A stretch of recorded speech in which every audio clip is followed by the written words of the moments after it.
Hello, welcome to TCFL Central, home of the TCFL Game of the Week.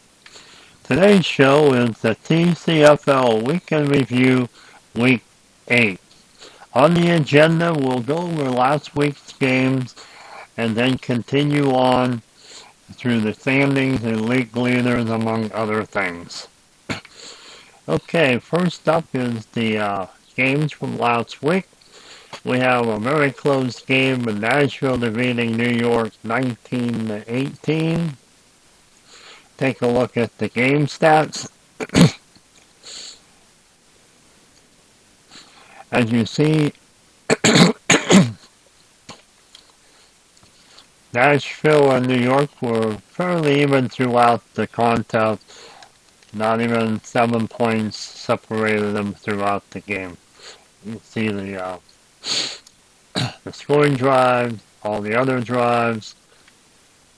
Both teams had close to 300 yards in offense. Go down to the player stats. Lamar Jackson threw for 143 yards and ran for another 22. He scored one touchdown, did not throw any. Mayfield for New York had a 200-yard game, and for some reason he actually outrushed Lamar Jackson with 60 yards in 6 carries, along with his 200 plus yards passing. Here you see him through the rest of the play-by-play. See the original starting lineups for the game, and we'll go on to game 2. That was another close game as Akron defeated Yosemite 26-20. Again, it came down to late in the fourth quarter.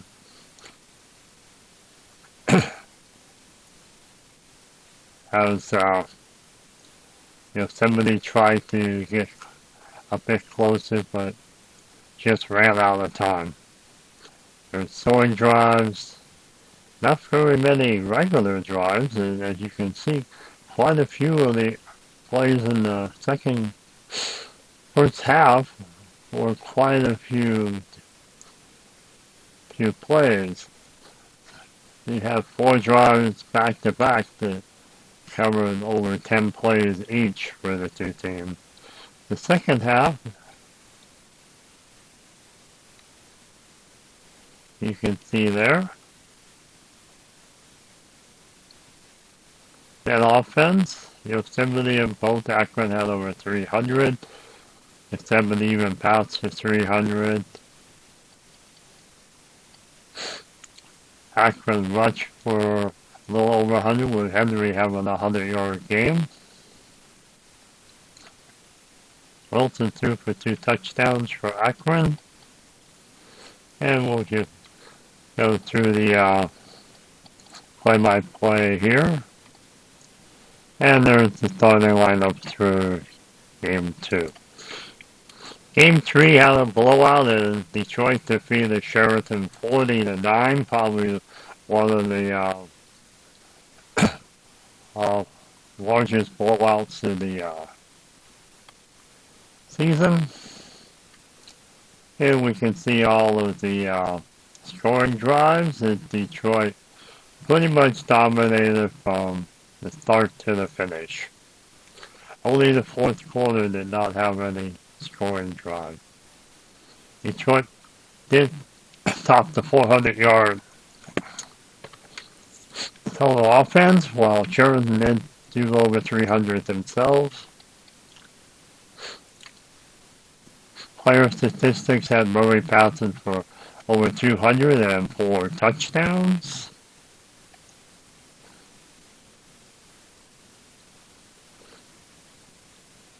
And this is a little odd. It looks like Murray scored 2 rushing touchdowns too.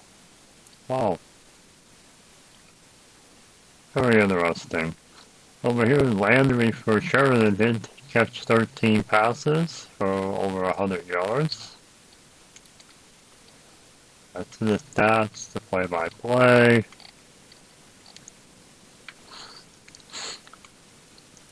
And the starting lineups. Okay, moving on. Game 4 of Week 8 was Green defeating McQuads 26-22. Looks like McQuads tried to get back into the game late with 2 late field goals, but that was not enough as they needed to at least convert one of them field goals into a touchdown to get within striking distance. And drive summaries. Here we had Green for 400 total yards. McQuads well over 300. McQuads passed for 300. Green passed for nearly 300. Here's your passing statistics. Mahomes nearly had 300, but Green did go over 300. Doesn't look like anything else. And there's the play-by-play and the starting lineups.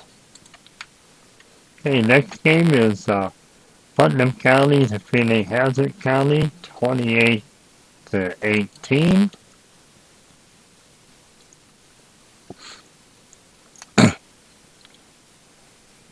As you can see here, Hazard County did have a chance late in the game, but they was not able to capitalize on any of their drives. In fact, you can see there was an interception on their last drive, trying to get within striking distance of Putnam County. Hazard County did have a net offense of 400. Putnam County nearly 400 at 359. Here's some stats. Go down to the player stats. Stats were through for 3 touchdowns for Putnam County.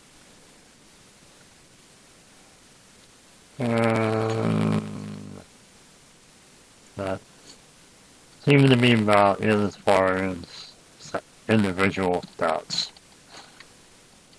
Going down through the play-by-play and lineups. Next game on the Week 8 schedule was Cleveland defeating Woodland 27-21. Woodland came back in the fourth quarter and made it a 3-point game. And then Cleveland midway in the fourth quarter got another field goal to put the lead to 6, but Woodland was not able to capitalize on any of the ensuing drives at the end of the game. Woodland did have over 400 yards and Cleveland 380. Both bats for over 300 yards. Carr for Cleveland had 309. Carapolo had 233, and Foyles also played 2 for a total of 340 yards between them. Not much in the rushing. They did have 16 receptions for Woodland. And we go through the drive. Let's check one quick thing up here. And injuries.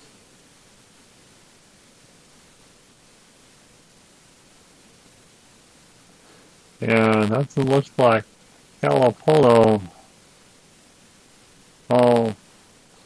Holds did get injured in the second quarter and then was out.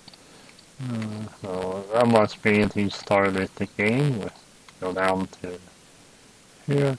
And yes, he started the game, got injured, and Calapolo had to relieve him. Okay, let's go to the next game. That was Transylvania at Frenchry. Frenchry winning that game 28-12. It was actually a close game late in the third quarter. Transfitty kicked a field goal and made it 12-13. Then Front Street came back with two fourth quarter touchdowns to put it away 28-12. And drives scoring. Team statistics: Front Street again with over 400 yards. Transylvania just over 200. Most of those passing yards. Take a look at the player stats. Cousins threw for 212. Rogers 256.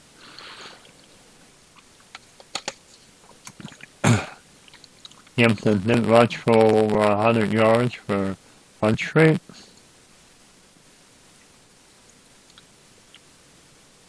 Adam caught 13 passes for 153 yards for Front Street.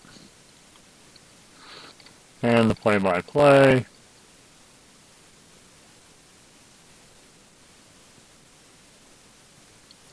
Oh, here's something interesting in the play-by-play. Front Street kicked the field goal, had a penalty, and then they were able to try again and actually make it. Not sure why it's blocked there. Maybe that's a defensive block attempt. That was very interesting. And their starting lineups. Okay, last game on Week 8's agenda was another blowout game as Winnipeg blew out Champion 40-7 and stopped Champion's two-game losing streak. As you can see here,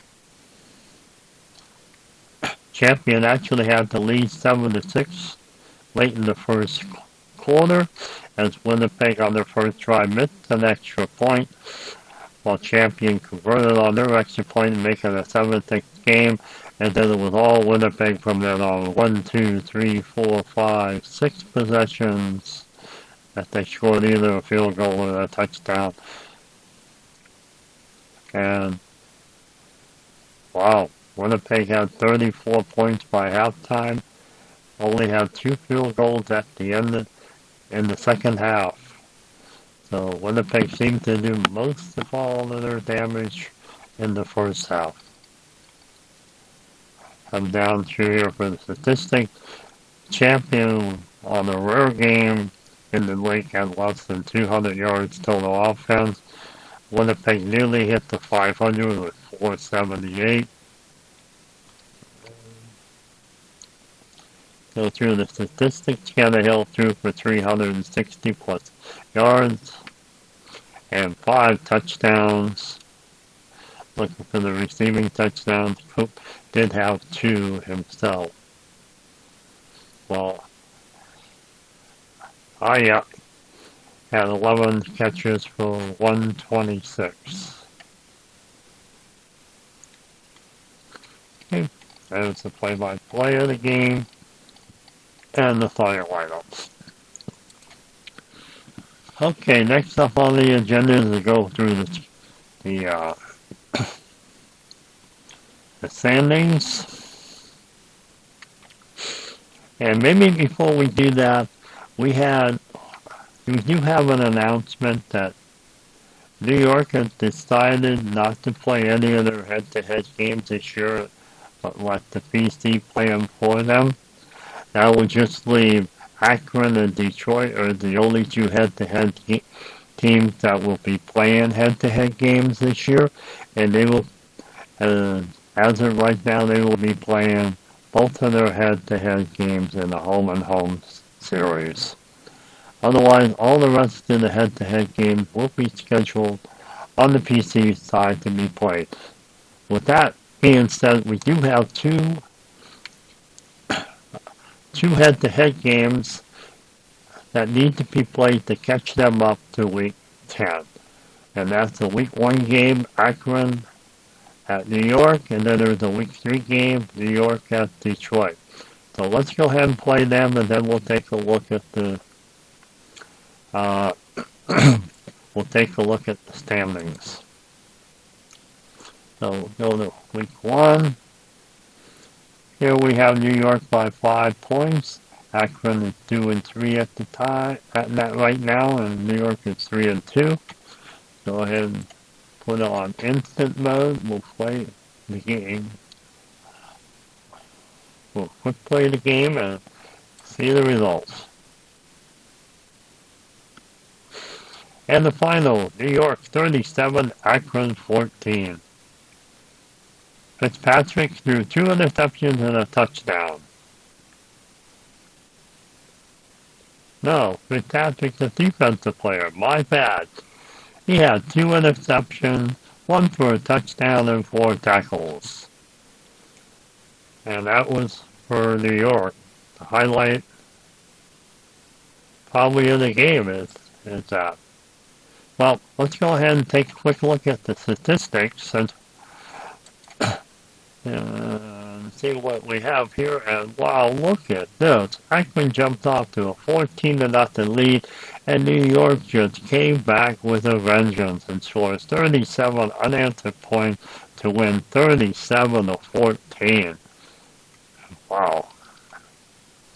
Take a look. Neither team was able to crack the 300 mark in total offense. So this was one of the more defensive games, although you wouldn't think it's a defensive game with New York scoring 37 unanswered points, but hey, that's why I'm the announcer. Okay, take a look at some statistics here. Mayfield did have 2 touchdown passes. As you can see, there's not much in the offense on any individual players either. So let's go through this. There's play-by-play, and then the starting lineups. Okay, that was it for the Week 1 game. There was also one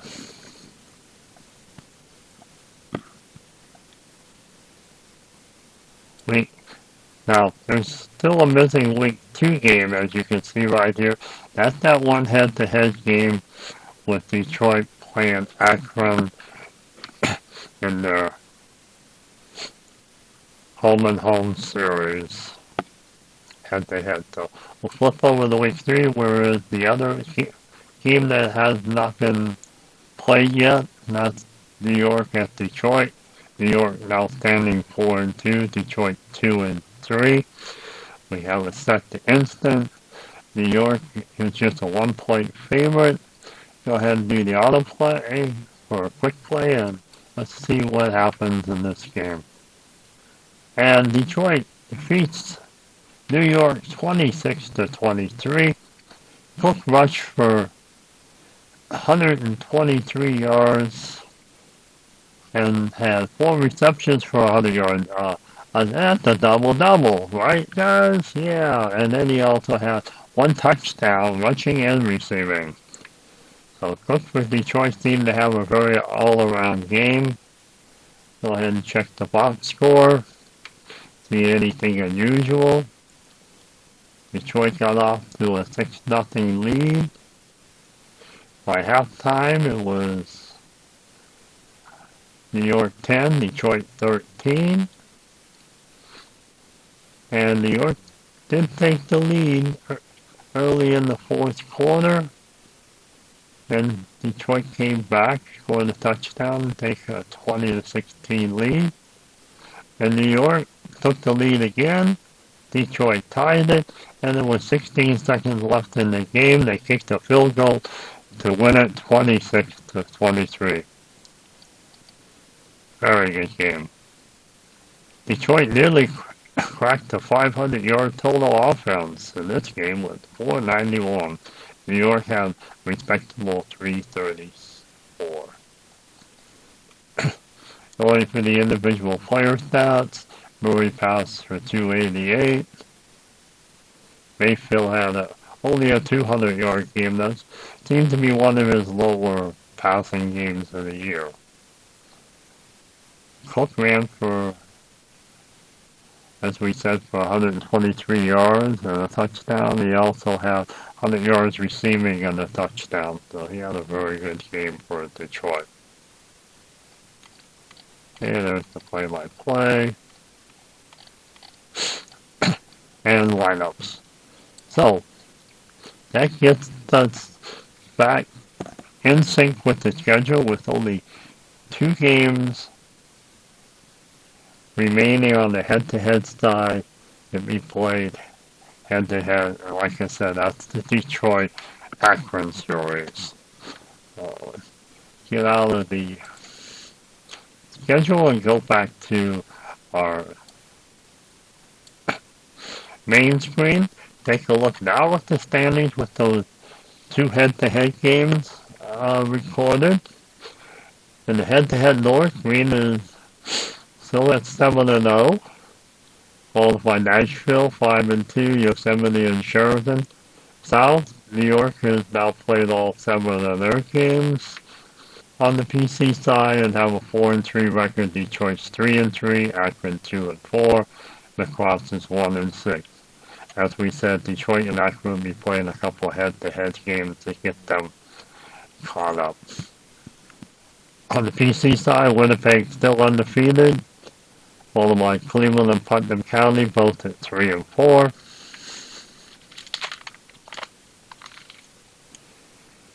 And Transylvania 2-5. The West Side Front Street is 5-2. Whitland and Hazard are also 3-4, and Champion 2-5.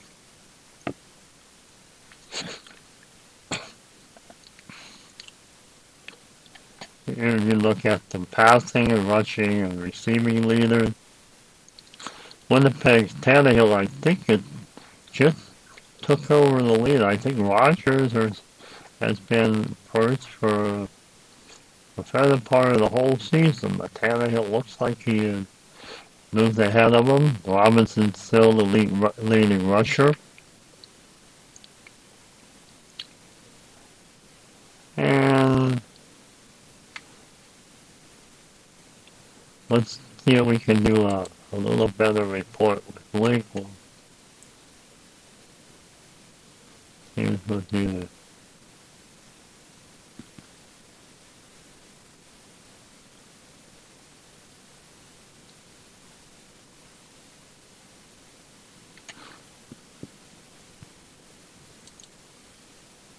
We'll do the league leaders here.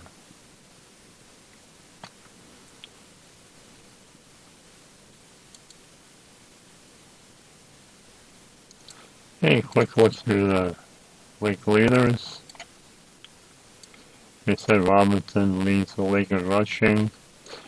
Bunch of rushing leaders. Receiving at Adams and Front Street on top. Over doubling the total yards from the number from Shepard. Here's the receiving yards here. Adams 800 and higher. Winnipeg 550. Longest reception, we have Cook at 88. Let's see. Longest rush. Longest rush is 87 by Jones of Winnipeg.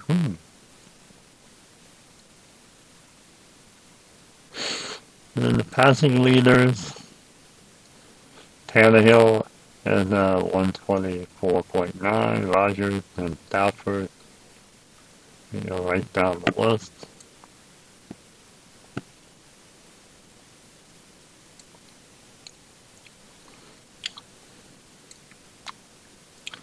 Interceptions, Fitzpatrick has 5, he has a touchdown. Mayor of New York has 2 interceptions for touchdowns. That's interesting.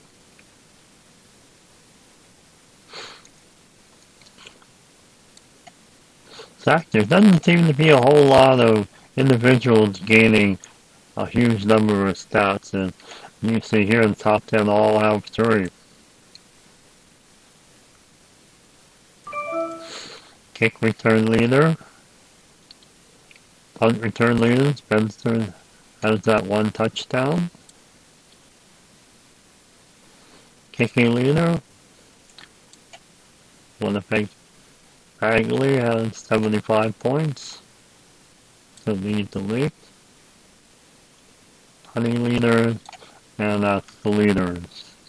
Okay, next up is we'll go over each of the team stats.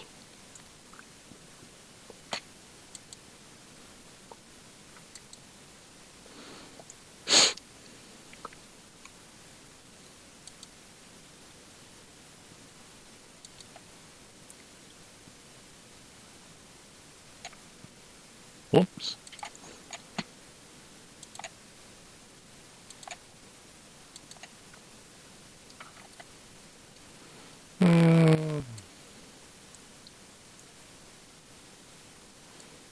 Maybe we'll just go ahead and do these.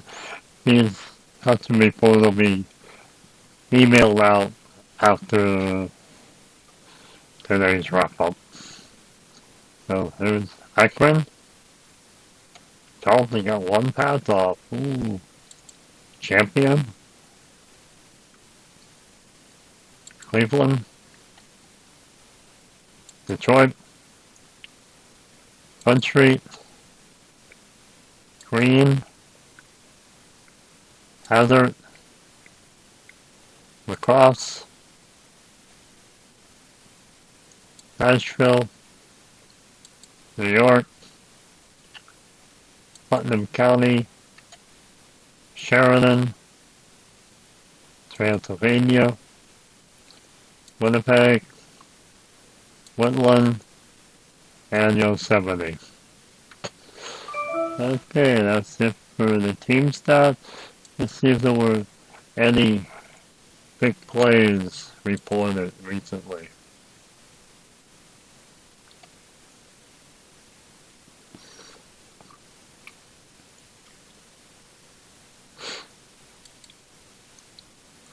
Okay, 300 plus passing yards. Watson still has the most. The receiving yards. Rushing yards, I'm sorry. Not quite a 200 game for Robinson, but he's still, nobody else has cracked his high yet.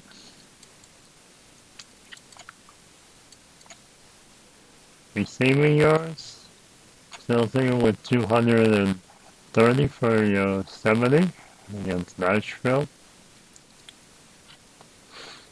And that. Next up is to go over next week's schedule. Now, week 9 is a bye week, so we'll be skipping through that, and we'll be going over the week 10 games. And tell you which ones will be the game of the week and which one will be the Monday night game. Okay, first game up will be Winnipeg at Putnam County. Winnipeg still undefeated 7-0. Second game, Transylvania at Cleveland. Transylvania 2-5, Cleveland 3-4. Then Front Street 5-2 at Champion, 2-5. Then Hazard County at Woodland, both teams 3-4. That will be the game of the week. Hazard and Woodland. One of the two teams trying to get back to 500. Then over on the head-to-head side, we have Yosemite at Green. Green also still undefeated at 7-0. And that'll be the game of the week on the head-to-head side. That's the Monday night game. Yosemite at Green. Then we have Sheraton 1-6 at Nashville, 5-2. New York 4-3 at Akron 2-4. And Detroit 3-3 versus the Cross at 1-6.